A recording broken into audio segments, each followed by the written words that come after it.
ఒక సైడే కమిటీ ఇచ్చినటువంటి నివేదిక కానివ్వండి, లేకపోతే మీకు వన్ సైడ్ వచ్చిన ఇన్ఫర్మేషన్ తోటి ఒక నిర్ణయం తీసుకోకూడదన్న మంచి ఉద్దేశంతో ఫిలిం ఇండస్ట్రీ నుంచి కూడా ఏంటి మంచి చెడ్డలు ఏంటి అని మీరు ఒక నిర్ణయం తీసుకోవడానికి, మా అభిప్రాయాలు కూడా మీరు సేకరించడానికి తొలుతుగా నన్ను ఆహ్వానించారు. ఆ తర్వాత టుగెదర్గా అందరూ వచ్చి వాళ్ళ అభిప్రాయాన్ని వ్యక్తీకరించుకోవడం కోసంగా ఈ అవకాశం కల్పించేందుకు చాలా చాలా ధన్యవాదాలండి. అయితే మనకి మీరు మీ అభిప్రాయాలు కానివ్వండి, మీరు తీసుకునే నిర్ణయాలని ఎప్పుడు మేము గౌరవిస్తాం. ఎందుకంటే ఇవారు ప్రో పూర్ గవర్నమెంట్ అండ్ పేద ప్రజానీకానికి ఏదైనా సరే వాళ్ళకి అందుబాటులో ఉండాలి అనే అభిప్రాయాన్ని మేము గౌరవిస్తూ, అదే సమయంలో ఇండస్ట్రీ కూడా వేల మంది బతుకుతున్నారు కాబట్టి ఇలాంటి ఇండస్ట్రీలో ఏదైనా పెరుగుతున్న ఖర్చుల దృష్ట్యా కానివ్వండి, అదే రెవెన్యూ అదే రిటర్న్స్ కూడా ఉంటే బాగుంటుంది అన్న సదుద్దేశంతో మేము మీ యొక్క అభిప్రాయాల్ని దృష్టిలో పెట్టుకొని, మీరు ప్రజలకు ఇచ్చిన మాటను కూడా దృష్టిలో ఉంచుకొని మేము ఇంటర్నల్గా మీ అందరూ చర్చించుకోవడం జరిగిందండి. మీరు కూడా కొంత ఉభయులకి సామరస్యంగా ఉండేలాగా, ఉభయులకి ఉపయోగపడే విధంగా మీరు మధ్యంతరంగా నిర్ణయం తీసుకోవడం అనేది చాలా చాలా బాగుందండి. ఈ ఫిగర్స్ వచ్చిన తర్వాత మాకు తెలిసిన తర్వాత అందరం సంతోషించాం. అండ్ ఖచ్చితంగా ఇది మా అందరికీ చాలా వెసులుబాటు, హోల్ ఇండస్ట్రీ అంతా, ఎస్పెషల్లీ ఎగ్జిబిట్ రంగానికి సంబంధించి మీరు తీసుకున్న నిర్ణయాలకి నాకు ఇంకొక మాట లేదండి. Very very happy. Thank you so much. ఇందులో ఎవరు కూడా విభేదించేది లేదండి. అందరి మాటల్ని మేము తీసుకుని వాళ్ళ అభిప్రాయం సేకరించి వారందరి మాటగా, సినిమా పరిశ్రమ మాటగా మీరు తీసుకున్నటువంటి నిర్ణయాలు కానివ్వండి, ఈ టికెట్ రేటు కానివ్వండి, ఈ కేటగిరీస్ వైజ్గా మీరు చేసిన విభజించిన విధానం, ఇంత ఎక్సర్సైజ్ మీరు చేసి చేయటం అది అందరికీ ఆనందమైన విషయం అండి. దానికి ప్రత్యేకించి మీకు ధన్యవాదాలు తెలియజేస్తున్నానండి. ఆ తర్వాత ఇంకా ఇక్కడ ఇచ్చే అమ్మ ఉంటే కనుక కోరికలు కోరేవాళ్ళు ఉంటారు కాబట్టి పెట్టే అమ్మని అడుగుతాం, కానీ వేరే వాళ్ళని అడగండి. అదే దిశలో మాకు ఏంటంటే ఇప్పుడు పెరుగుతున్నటువంటి ఈ బడ్జెట్ ఎందుకు పెరుగుతుంది అంటే, సినిమా థియేటర్కి ఆడియన్స్ని రప్పించటానికండి మేము ఎక్స్ట్రాగా కొన్ని ఫీడ్స్ చేయాల్సి వస్తుందండి, ఎక్స్ట్రా ఖర్చు పెట్టాల్సి వస్తుందండి. ఆ విజువల్ ఇంపాక్ట్ కోసంగా, ఆ విజువల్ స్పెక్టాక్యులర్ కోసంగా. అది పెట్టితేనే కానీ జనాలు ఇప్పుడు థియేటర్కి వెళ్ళి చూడాలి అనే మూడ్లో లేరండి. ఎందుకంటే వాళ్ళకి అందరికీ just within no time మా సినిమాలు రిలీజ్ అయిన వారానికల్లా వాడి చేతిలోకి మా సినిమా వచ్చేస్తుంది, వాడి ఇంటి టీవీలోకి మా సినిమాలు వచ్చేస్తున్నాయి. అరే ఒక వారం ఆగితే ఇంట్లో చూసుకోవచ్చు కదా ఓటీటీలో, ఇక్కడ ఎందుకంటే థియేటర్కి ఎందుకు వెళ్ళాలి అనే పరిస్థితి. అండ్ అలాగే పైరసీ అనేది ఎప్పటి నుంచో మాకు ఉన్నటువంటి పెద్ద గొడ్డలి పెట్టు. అండ్ ఇవన్నీ కూడా అధిగమించి మేము సినిమాలు తీయాలి అని అంటే కనుక ఖర్చు ఎక్కువ పెట్టాలి. ఆ ఖర్చుకి ఎంతో రెవెన్యూ కూడా ఎక్స్పెక్ట్ చేయటం అన్నది ఇది సర్వసాధారణం అండి. ఖ్యాతి పొందుతున్న మన తెలుగుతనాన్ని, తెలుగు సినిమాల్ని కాపాడే దిశగా మీరు ఉన్నారు. అది కొనసాగించే దిశగా మీ యొక్క చర్యలు కొనసాగాలి. అందులో భాగంగా ఇండస్ట్రీ వైపు చల్లని చూపు చూడాలి అని మీరు తల్లిలాంటి పొజిషన్లో ఉన్నారు కాబట్టి మిమ్మల్ని చేతులు జోడించి అడుగుతున్నామండి. That's it. ఆ తర్వాత 5th షో మన నారాయణమూర్తి గారు ఎప్పటి నుంచో మేము కలిసినప్పుడండి చాలా మీటింగ్లో 5th షో అనేది ఉండగలిగితే కనుక మాకు కొంత వెసులుబాటు ఉంటుంది అని ఆయన కోరుతున్నారు. అది మీ ముందు పెట్టినప్పుడు మీరే దెన్ అండ్ దేర్ ఓన్లీ ముఖ్యమంత్రి గారు ఖచ్చితంగానే ఆ రోజున మా ఇద్దరు మీటింగ్లో ఆయన ఒప్పుకోవటం జరిగింది. చేయొచ్చు, దానిదే ఉంది అన్నారు ఆయన.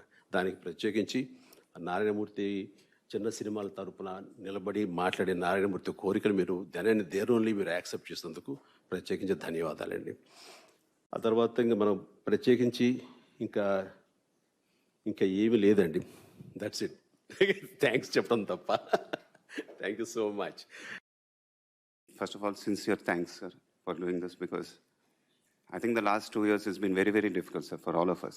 Because not only the pandemic, to time our releases, cinema ఎప్పుడు రిలీజ్ చేయాలో తెలియదు, ప్రతి 2 నెలలకి ఎప్పుడు రిలీజ్ అవబోతుంది అంటారు, మళ్ళీ ఆగిపోద్ది, మళ్ళీ షూటింగ్లు చేస్తాం, మళ్ళీ ఆగిపోద్ది. So I think in my entire career, I think these 2 years was very, very difficult, sir, for us, for me also. And so I think today it's a really happy day for me. And sincerely thank you. From one point is like, for a long time there is a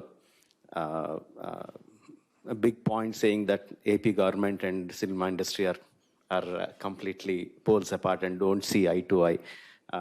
Thank you very much, sir, for breaking that myth and letting us come here and speak to you and addressing the issue, sir.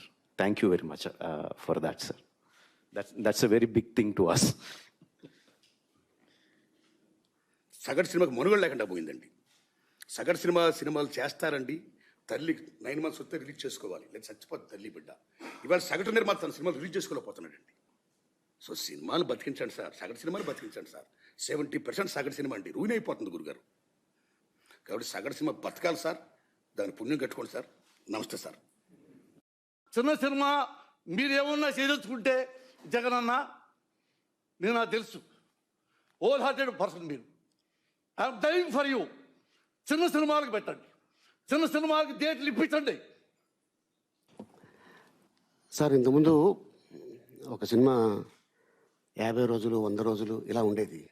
కానీ ఇప్పుడు Friday, Saturday, Sunday ఈ 3 రోజుల్లో ఏ star అయినా కూడా hit అయితే పెద్ద star, flop అయితే no more. So అట్లాంటిది ఈ ఇండస్ట్రీలో not only producers, directors, actors, technicians కొన్ని వేల మంది ఉన్నారు సార్. ఏదైనా ఇండస్ట్రీకి మంచి చేస్తే ఆ టెక్నీషియన్స్ గుండెల్లో మీరు ఉండిపోతారు. So this is my request. మనం ఏదైనా ఇంగ్లీష్ పదం కావాలంటే గూగుల్లో సెర్చ్ చేస్తాం. MEGA అనే 4 అక్షరాలని గూగుల్లో కొడితే గ్రేట్ అనే అర్థం వస్తుంది కదా. బహుశా ఇంకో 10 ఏళ్ల తర్వాత మెగా మీనింగ్ అని కొడితే చిరంజీవి అనే అర్థం వస్తుంది. అలాంటి చిరంజీవి గారిని ఆహ్వానిస్తుంది వేదిక.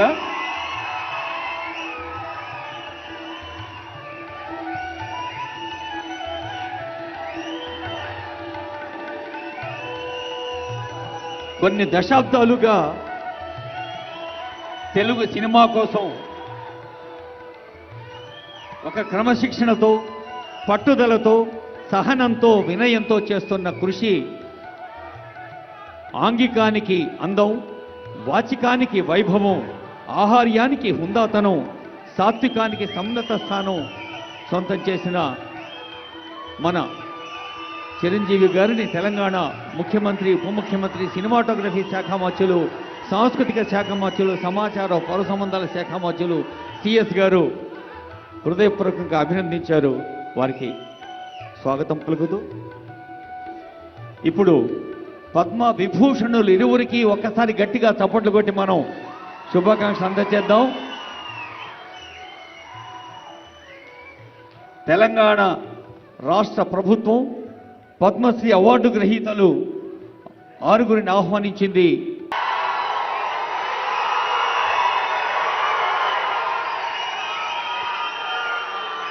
ఎక్కడ కళాకారులు గౌరవించబడతారో, సన్మానించబడతారో ఆ రాజ్యం సుభిక్షంగా ఉంటుంది, చల్లగా ఉంటుంది అన్నది మన పెద్దలు చెప్పిన మాట. ఈ రోజున ఈ పౌర సన్మాన సభ చూస్తుంటే, ఇంతమంది వేల మంది తరలి వచ్చేటువంటి సభ చూస్తుంటే, ఇంత పద్మ పురస్కారాలతో ఇంతమంది కళాకారులకు, గొప్ప వ్యక్తులకు ఇక్కడ సన్మానం జరుగుతుంటే నాకు అది అక్షర సత్యం అనిపిస్తుంది. అలాగా అది గుర్తుకొచ్చేలాగా ఉన్నటువంటి ఈనాటి ఈ సభ తెలంగాణ రాష్ట్ర ప్రభుత్వం పద్మ అవార్డు గ్రహీతలకు ఇలా గౌరవిస్తున్న ఈ సభలో ముఖ్య అతిథిగా విచ్చేసినటువంటి మా మిత్రులు గౌరవనీయులు శ్రీ రేవంత్ రెడ్డి గారికి,